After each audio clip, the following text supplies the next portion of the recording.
जब ना खबरें चली ना टीवी चैनल्स के ऊपर आर्टिकल 245 के तहत फौज तलब और फौज के हवाले और फलां फलां ये मुझे एक जज साहब की कॉल आई। आप कहें कि गोली नहीं चली, आप कहें कि जाने नहीं गई और आप ये इससे बड़ी बेगैरती और हरामजदगी नहीं हो सकती। 26 नवंबर की रात अगर बुशरा बीबी और अली मीन गंडापुर वहां पे खड़े भी रहते और अली मीन गंडापुर बुशरा बीबी को ना लेके जाते तो ये मैं आपको कंफर्म बता रहा हूं कि बुशरा बीबी को गिरफ्तार ना किया जाता। जो फैसला साज हैं 4-5 वो इस कॉल के खिलाफ थे और ये बात अब वॉइस ऑफ अमेरिका के इंटरव्यू में बता चुकी हैं अलीमा खान साहबा कि वो खान साहब के पास पैगाम ये लेके गई थी कि आप फाइनल कॉल अनाउंस ना करें। ये जो फौजी मसनूआत के हवाले से जो मुहिम चल रही है इसका कोई इम्पैक्ट पड़ेगा, इसकी कोई सिग्निफिकेंस है?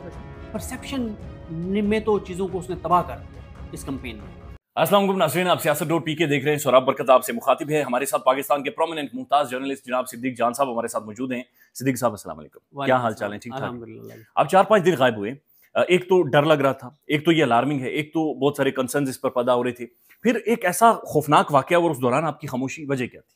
देखें सोराब भाई, बहुत सारी चीज़ें आपको भी पता है कि बहुत सारी चीज़ों पे हम उस तरह से बात नहीं कर पाते। अच्छा, बहुत से लोग हमें ये कहते हैं ख़ास तौर पे हमारे जो दोस्त पाकिस्तान से बाहर बैठे हैं और वो हमें कहते हैं कि आप ये नहीं कर रहे, आप वो नहीं कर रहे, आपको ये बात करनी चाहिए, आपको वो बात करनी चाहिए। बात यह है कि जो बात हम कर रहे हैं वो ऑन रिकॉर्ड है और जिसने हमें परखना है उसी के ऊपर परख ले। हाँ, हमारे बहुत सारे दोस्त वो हैं जो बहुत जुर्रत और बहादुरी के साथ काम कर रहे हैं और हम उनको अप्रिशिएट भी करते हैं हमेशा और अप्रिशिएट भी करते हैं और लोगों को कहते हैं कि यार हमें छोड़ के उनको सुने जो बहादुरी के साथ, जुर्रत के साथ बात कर रहे हैं। बहुत सारी बातें अभी हम जो कुछ हो रहा है उस पर यानी जो अपनी ज़ात के हवाले से है वो हम नहीं बता पाते, लोगों को नहीं कर पाते। और लास्ट बात यह है कि मैं ये समझता हूँ कि अगर आप जुर्रत के साथ आप कोई बात जो करने वाली है नहीं कर सकते तो बजाय इसके कि आप झूठ बोलें, आप गलत बयानी करें तो आप खामोश हो जाएं। वो भी शायद बुज़दिली है, खामोश हो जाना भी। लेकिन ये उससे कम जुर्म है कि आप झूठ बोलें, आप कहें कि गोली नहीं चली, आप कहें कि जाने नहीं गई और आप ये इससे बड़ी बेगैरती और हरामजदगी नहीं हो सकती कि आप हुकूमत का जो मौक़िफ़ है आप उसको लेके चलें और आप कहें कि जी नहीं कोई गोली नहीं चली और कोई ऐसा नहीं हुआ और ये सब झूठ है और सब बकवास है और सब गलत बयानी। अब मुझे बताएं, जिन लोगों के अपने इस दुनिया से चले गए हैं, ठीक है, बहुत खौफनाक है। आप मुझे बताएं वो जब सुनेंगे किसी को सुनेंगे कि वो कह रहे हैं कि गोली नहीं चली, कोई बंदा नहीं जान से गया, तो वो यूं झोली उठाएंगे, वो झोली उठा के जो अल्फाज अदा करेंगे। अच्छा, एक चीज और है, मैं ना एक चीज दोस्तों को 2 दिन से कह रहा हूं, मैंने कहा एक चीज आप नोट करें और ये जो मौजूदा इस निजाम के करता धरता हैं उनको थोड़ा सा ना एक चीज चेक करनी चाहिए। उनको चेक ये करना चाहिए कि वो एक लिस्ट बनाएं और एक लिस्ट बनाएं कि जो ये निजाम कह रहा है, ठीक है, मसलन वो कह रहे हैं कि गोली नहीं चली, ठीक है, जाने नहीं गई, वो ये कह रहे हैं। अब वो एक लिस्ट बनाएं और वो कहें कि इस मौकफ को ना 35 बंदे सपोर्ट कर रहे हैं, ठीक है, कि गोली नहीं चली। एक लिस्ट बनाएं 35 बंदों की कि ये 35 बंदे कह रहे हैं फलाना फलाना फलाना फलाना फलाना, ये कह रहे हैं गोली नहीं चली, ठीक है। और अकेले बैठ के इस निजाम के जो करते धरते हैं, अकेले बैठ के अल्लाह को हाजिर नाजिर जान के उन 35 की लिस्ट में से कोई एक नाम बता दें जो कन्विंस हो इस बात पे कि गोली नहीं चली, ठीक है। वो 35 बंदे जो कह रहे हैं गोली नहीं चली, वो 35 के 35 वो बंदे हैं, किसी को किसी टीवी चैनल पर रखवाया हुआ है, किसी को किसी सोशल मीडिया पर रखवाया हुआ है, किसी को एक जगह प्लाट दिया है, किसी को दूसरी जगह प्लाट दिया हुआ है, किसी का टैक्स का मैटर था वो दबाया हुआ है, किसी को कोई और बिजनेस स्टार्ट करके दिया हुआ है, किसी के रिश्तेदारों को कहीं भर्ती कराया हुआ है। मतलब वो 35 के 35 बंदे जो इस मौका को सपोर्ट कर रहे हैं, वो कोई बेनिफिट लेके और वो सपोर्ट कर रहे हैं, वो कोई बेनिफिट लेके सपोर्ट कर रहे हैं। उनमें से एक भी बंदा, यानी वो सारे सहूलतकार हैं जी, बेनिफिशियरीज हैं। मैं कहने का नहीं, आप ठीक कह रहे हैं। मैं इस बात को मुकम्मल कर दूं, यानी अगर उन 35 में से कोई एक भी कन्विंस होता ना कि यार गोली नहीं चली, मैं उसकी रिस्पेक्ट करता। मैं आपको बताऊं, मैं उन साफियों की बहुत रिस्पेक्ट करता हूं जो प्रो PMLN है, लेकिन वो नजरियाती तौर पे या एक शायरी के तौर पे या एक सहाफी के तौर पे इस बात पे कन्विंस हैं कि नवाज शरीफ का जो गवर्नेंस का स्टाइल है वो इमरान खान से बेहतर है, यानी वो कन्विंस है, कन्विंस है। मैं उनकी रिस्पेक्ट करता हूँ, क्यों कन्विंस है, एक नजरिया लेकर चले, एक आइडियोलॉजी है, एक आइडियोलॉजी नहीं, वो एक यानी आप समझ लीजिए एक पाकिस्तानी के तौर पर समझते हैं यार नवाज शरीफ का ठीक है बड़े बड़े प्रोजेक्ट लगाता है, सड़कें फलाना ढींगना, मैं उनकी रिस्पेक्ट करता हूँ। लेकिन अगर वो कोई उनसे फाइनेंशियल बेनिफिट लेके और वो ये बात कर रहा है, उसने अपने एक बहुत बड़े तहकीकाती साफी हैं जिन्होंने एक इदारे में अपने भांजे को लगवाया हुआ है, ठीक है, अब जब से उन्होंने अपने भांजे को भर्ती करवाया है तब से उनकी सारी तहकीकाती साफी एंटी पीटीआई है। ऐसा ही ठीक है, बिल्कुल। और यार वैसे बात करो ना नवाज शरीफ के हक में कोई मसला नहीं है, लेकिन तुम अपने भांजे को नौकरी पे लगवा के एक बड़े इदारे में, और तुम तो ये इस निजाम के करता धरता जो है, एक बार एक लिस्ट बनाए कि इनके साथ कौन से और मैक्सिमम मैंने 35 बंदे बताए हैं, ज्यादा नहीं, 35 बंदे एक साइड पे, 25 करोड़ एक साइड पे, ऐसा ही। अच्छा, नहीं मैं इसी बात को कंटिन्यू करना चाहूंगा। सिद्दीक जान साहब की ज़ाहिर एक फैमिली है जी, इनका घर है, इनकी पूरी जिंदगी है, यानी सिद्दीक जान साहब का हम 20 मिनट का व्लॉग तो देखते हैं। सर, आपकी पर्सनल कितनी डिस्टर्बेंस हुई है, आपकी फाइनेंशियल डिस्टर्बेंस, आपकी कैरियर की, आपकी फैमिली की, आपकी अपनी जिंदगी की? देखिए मैं आपको बताऊं, मैंने ना एक बड़ी शख्सियत थी, तो उन्होंने ऐसा समझें कि सरेंडर कर दिया, हाँ, कंप्रोमाइज नहीं किया, सरेंडर कर दिया। कंप्रोमाइज तो ये होता है ना कि आप जो कोई चाह रहे है वो आप कर दें, ठीक है, और दूसरा ये होता है कि आप सरेंडर इस तरीके से कि आप वो जगह वो पोजीशन ही छोड़ देते हैं, आप वो पोजीशन छोड़ देते हैं, आप कहते हैं जी मैं माजरत, ठीक है। मैंने उनसे पूछा, मैंने कहा आपने क्या किया है, हाँ, आपको नहीं सरेंडर करना चाहिए था। उन्होंने कहा कि यार जब तक मेरी जात का मसला था ना तो मैं खड़ा रहा। कहते हैं जब मेरे बेटों और बेटियों की रैकी शुरू हुई ना तब डर गया, तो मसला होता है। मुझे अपने बच्चों का ना मतलब हो, हमेशा आपको ना जब आप कोई चीज कर रहे होते हैं ना तो आपको उसके कंसिक्वेंसेस आपके जहन में होते हैं कि मैं ये कर रहा हूं तो मेरे साथ ये हो सकता है। मसला कब होता है, जब आपके लिए मसला होता है जब आपकी फैमिली का इशू होता है। मैं आपको बताऊं, हमारे एक दोस्त हैं, ये बात हमने भी पब्लिक नहीं की, उन्होंने भी नहीं की, क्योंकि हम यही लगे हुए थे। और ये मैं आप बता दूं, आपको तो पता है, मैं देखने वालों को बता रहा हूं कि दर्जनों नहीं, बीसियों नहीं, सैकड़ों पाकिस्तान में अभी 26 नवंबर के बाद भी ऐसे लोग उठाए गए हैं जी, जिनकी खबरें सोशल मीडिया पे उनकी फैमिलीज ने नहीं जानी थी। ऐसा ही है, बिल्कुल ऐसा ही। इसलिए नहीं की कि उनकी फैमिली को लगता है कि अगर हम इसको सोशल मीडिया पे बता देंगे और रोला पड़ जाएगा और कंपेन उसके हक में चल पड़ेगी, तो हमारा बंदा और मुश्किल में पड़ जाएगा और पीछे फैमिली को उठा लिया जाएगा। ठीक है, फैमिली को उठा लिया। अब हमारे एक दोस्त हैं, बड़े अच्छे, मतलब बड़े अच्छे एक्टिव रिपोर्टर हैं।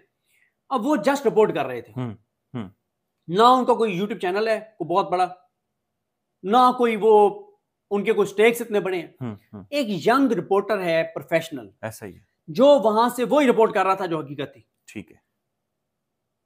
2 दिन पहले रात को पुलिस उनके गांव जाती है और उनके भाई को उठा लेती है, उनके भाई को भी उठा लेती है और उनके पड़ोसी को भी उठा लेती है। अब उनके जो पड़ोसी हैं वो आके बैठ जाते हैं उनके घर कि भाई आपके चक्कर में हमारा बंदा भी चला गया। ठीक है। वो बेचारे खुद अजियत में, परेशानी में कि हमारे घर का एक बच्चा चला गया। जो बेचारा इधर था वो छुपता फिरा था खुद कि मुझे ना उठा लें। कोई उसने फेक न्यूज नहीं दी, कोई उसने कोई एजेंडा नहीं था, कोई उसने पैसे लेके कोई बात नहीं की। जो उसने देखा है उसने ईमानदारी के साथ रिपोर्ट कर दिया है। हाँ। कोई उसने गालियां नहीं दी, कोई उसने फेक न्यूज नहीं दी। अब वो सारी रात इस अजियत में गुजरा कि मेरी मां अजियत में है कि मेरे भाई को ले गए। अब देखें सर, जो मिडिल क्लास फैमिलीज होती है ना, वो बड़े सीरियस मसाइल होते हैं, बड़े आप नहीं बर्दाश्त कर सकते। ठीक है। हाँ। आप अब वो सारी रात एक अजीब कश्मकश में, अजियत में है कि मेरी बीमार माँ, मेरा बीमार वालिद, ऐसा ही है, वो रो रहे हैं, वो तकलीफ में है कि जी हमारे बेटे को ले गए। ठीक है। अब आप मुझे बताएं कि क्या है। मैं एक और आपको बात बताता हूँ। मुझे एक दोस्त की कॉल आई, मैं बैठा था साद रसूल साहब के पास, तो रिकॉर्डिंग के लिए गया। तो वो जब आप रिकॉर्डिंग के लिए जाते हैं, वैसे ही जब आप किसी बड़ी शख्सियत के साथ बैठे होते हैं तो आप ज़ाहिर मोबाइल वहाँ पे यूज़ नहीं कर रहे होते कि अच्छा नहीं लगता। हमारे तो मोबाइल पे हर वक्त ही को मैसेज या कॉल्स आ रही होती है। मैंने मोबाइल साइलेंट लगाया हुआ था, तो मुझे वहाँ एक दोस्त बैठे थे, तो उन्होंने मुझे कहा कि वो फलां दोस्त बाहर से जो है ना, अमेरिका से, वो कह रहे हैं कोई बहुत इमरजेंसी है, तो आप प्लीज़ जो है ना वो रब्ता करें फ़ौरन। अच्छा। तो मैंने फ़ौरन उनको कॉल की, मैंने नंबर ऑन किया, मैंने कॉल की। उन्होंने कहा जी मेरे घर से मेरे भाई को उठा के ले गए। तो उनकी फैमिली को भी मैं जानता हूँ, उनकी फैमिली को मैं जानता हूँ कि वो जो बाहर है वो बाहर मजदूरी करके अपनी फैमिली को यहाँ पे चला रहा है, मजदूरी करके। ठीक है, कोई वो वहां पे हाई फाई उसके कोई वो बिजनेसमैन नहीं है, वो नहीं है, वो मेहनत करके 16, 17, 18 घंटे मेहनत करके वो अपना घर चला रहा है। हाँ। मैंने उसको क्या कहा, मैंने कहा यार इस मुल्क की अदालतें यही अफरीदी साहब के पास है, पंजाब वाली नीलम साहिबा के पास है, यही है ना कि आप पंजाब में जा सकते हैं क्योंकि वो पंजाब से था। वहां मैंने कहा अली नीलम साहिबा बैठी हैं, चीफ जस्टिस पाकिस्तान माशाल्लाह यही अफरीदी साहब हैं। मैंने कहा यार मैं क्योंकि उसकी फैमिली को जानता हूँ, उसके वालिद को जानता हूँ, उसकी वालदा को जानता हूँ, उसके बहन भाइयों को जानता हूँ और उसके भाई को भी जानता हूँ जिस बेचारे को उठा के ले गए थे। हाँ। मैंने उससे कहा कि यार जो तुम्हें कहते हैं ना लिख के दे दो। अब इस पे शायद बहुत से लोग मुझ पे तनकीद करेंगे, यार ये तुम क्या बात कर रहे हो, लेकिन मैं उनकी फैमिली को जानता हूं ना यार, मुझे पता है कि उनकी जो फैमिली के हालात है, सूरत हाल है, वो अफोर्ड नहीं कर सकते कि उनका बच्चा इस तरह से नस्लें नहीं उठ सकती। ठीक है, वो नहीं ये कर सकते कि वो अदालतों में जाने के लिए तो चले जाएंगे, क्या होगा। अली नीलम साहबा chief justice Lahore high court है। मैंने कहा यार लिख के दे दो, ठीक है, लिख के दे दो और जान छुड़ाओ अपनी। हाँ, ठीक है, ऐसा ही। ये मैंने आपको सिर्फ 2 वाकयात बताए हैं, ठीक है। हाँ। अब एक और बंदा, उसका क्या हुआ, उसके बहनोई को उठा के ले गए। सर इधर जजेस के फैमिलीज को उठा कर लेकर गए। तो अच्छा मैं एक बात ऐड कर दूं कि सिद्दीक जान साहब जो बात कर रहे हैं, हमारे पास 3 ऐसे इंटरव्यूज पड़े हुए हैं ऐसे लोगों के शख्सियात के, हमने पूरा दिन लगाकर उन्हें लाइन अप किया, इंटरव्यू किया, इंटरव्यू के बाद उनकी फैमिलीज की कॉल आई नहीं चलाना। हाँ, नहीं चला, उन्होंने अम्मी नहीं बचेगी घर में। हाँ, और उन्होंने लिटरली बहुत सारों ने तो रोकर ये कहा कि भाई आप चला दें लेकिन हमारे घर में कोई बंदा नहीं बचा। So very very right. एक आखिरी बात जो बयान कर रहा था, अब जब एक बंदे के बहनोई को उठाया ना, हाँ, तो अब वो जो उनके बहनोई थे वो उनकी फैमिली से नहीं थे। हाँ, तो उस बहन ने भी घर वालों को कहा कि यार मेरा पूरा ससुराल मेरे ऊपर खड़ा हो गया है कि यार तुम्हारे भाई की वजह से हमारा बच्चा चला गया है। हाँ, तो हमने जुर्म कर लिया तुम्हारी फैमिली में शादी करके। हाँ, ठीक है, तो अब आप मुझे बताएं कि जिसके बहनोई उठा लिया गया उसके पास सरेंडर के अलावा क्या ऑप्शन है? कोई ऑप्शन नहीं। और देखें सोराब साहब, आप किसकी बुनियाद पे आप खड़े होते हैं? अदालतों की बुनियाद पे ना। ऐसा ही है। आप क्यों, अदालतें किस लिए हैं? इसीलिए है ना कि मैं सब जुल्म नाइंसाफी होगी, कोई ज्यादती होगी, मैं अदालत चला जाऊंगा। जब आपको पता है कि अदालतें एग्जिस्ट ही नहीं करती और जब आपकी फैमिलीज के होते हैं तो फिर आप, जाहिर है आपके लिए मुश्किल। आपने कभी इमेजिन किया था इतना कोलैप्स इस मुल्क के अंदर? जाहिर है आपका दहाइयों का तजुर्बा है, एक लोअर मिडिल क्लास से उठकर आपने ये पोजीशन बनाई है, आप जानते सारे पाकिस्तान को। आप इतना कभी सोचा था स्नाइपर शूट करेंगे, बंदे मार दिए जाए, इतना कोलैप्स जो आपने वाकयात गिनवाए ये? अच्छा, ये महसूस नहीं होता कि बहन के हस्बैंड को उठा लिया गया, ये अगर अल्लाह ना करे गुजरे किसी पर, सर बयान कभी सोचा था कि इमेजिन बैड ड्रीम भी आया? सर जी मैं आपको बताऊं, मैं आपको एक बात बताता हूँ। जब ना खबरें चली ना टीवी चैनल्स के ऊपर, हाँ, आर्टिकल 245 के तहत फौज तलब और फौज के हवाले और फलां फलां, ये वो, मुझे एक जज साहब की कॉल आई।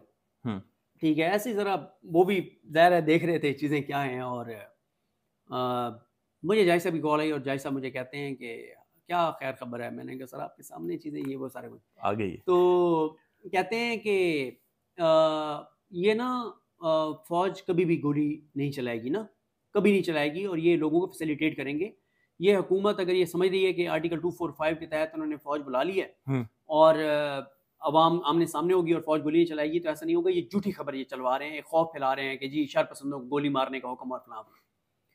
तो मैंने कहा बिल्कुल सर आप ठीक कह रहे हैं, और मैं भी इस बात पे कन्विंस।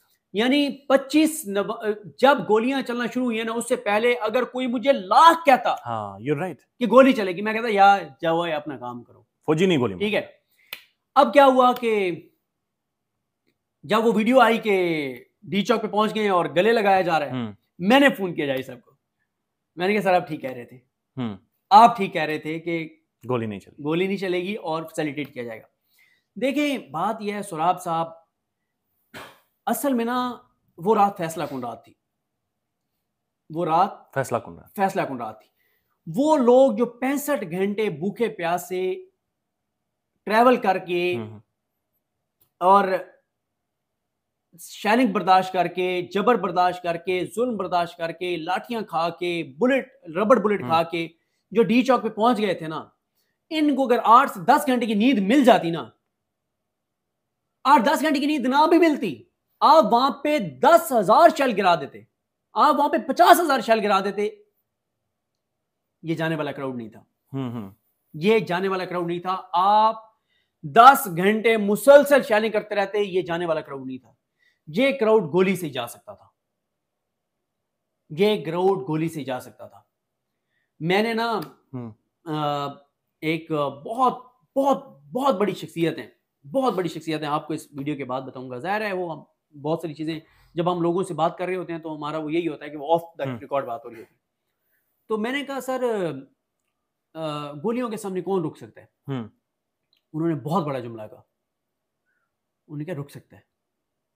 कोई रुक सकता है गोलियों के सामने, बशर्ते कि गोली दुश्मन की हो, अपनों की गोली के सामने। ठीक है, तो सर गोलियों के सामने ना कोई नहीं रुक सकता, कोई नहीं रुक सकता। ठीक है, बशर्ते कि दूसरों की, दुश्मनों की। अगर दुश्मन की गोली हो आप सीना सीधा करें, बल्कि फखरिया तौर पे आप खड़े होंगे, लेकिन अपनों की गोलियों के सामने। सिद्दीक जान साहब, अभी एक मुलाकात हुई है, जब भी आप ये वीडियो रिकॉर्ड हो रही है बुशरा बीबी की खान के साथ, उसके बाद उन्हें गिरफ्तार भी नहीं किया गया, अडयाला जेल से निकली और वो चली गई हैं। ये मुलाकात काफी लंबी हुई है, कई घंटों पर मुहित है, इनसाइड स्टोरी कोई सामने नहीं आई। सिग्निफिकेंस क्या है इसकी, इंपॉर्टेंस कितनी ज्यादा है कि बुशरा बीबी को खान से मिलने दिया गया? अब जाहिर है उन्होंने सारा कुछ बताया होगा और फिर वो वापस चली भी गई हैं।